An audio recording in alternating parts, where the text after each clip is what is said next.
Back on Inside Tennessee with our talk around Susan. We got an education from the sheriff and an update on the state of law enforcement in our community.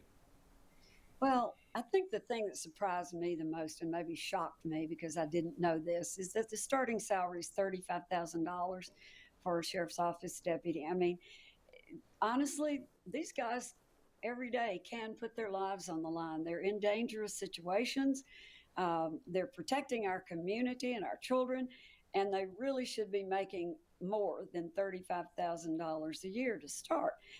No wonder it's difficult to recruit, and they're getting, hired away from them. I just think we really should have a very serious conversation in this county and in the state, if it's an issue statewide, about salaries for those officers. Don, it kind of goes back to don't tell me your priorities, show me your budget, and I'll tell you your priorities, that philosophy.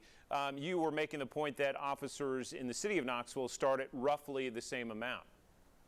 That's true. I certainly agree with Susan's premise that police officers need to be paid more. But if you think about the most important jobs in any community, you're talking about police officers, but you're also talking about teachers. You're talking about the folks that fix your roads and keep traffic going.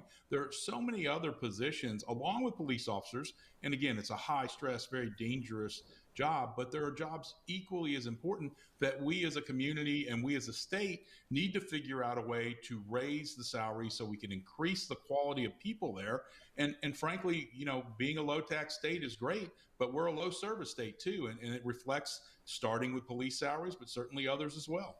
One specific piece, question that Susan brought up with the sheriff is the wanding at school.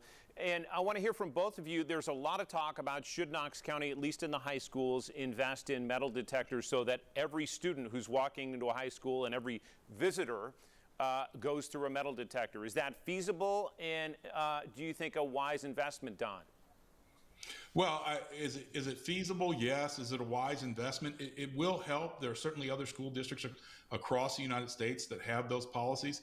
What I find interesting is I'm not sure that you're going to be able to put a metal detector magnetometer at just one, Austin East, despite the current problems that they're having in their community, and not the other high schools in the area. I think you'll appropriately hear some complaints of, this is discriminatory to certain communities, and it is. So I think we're going to have to make a decision to do it everywhere or to find better solutions, which exist, just better security measures we can take at all schools. Susan, your quick take in 15.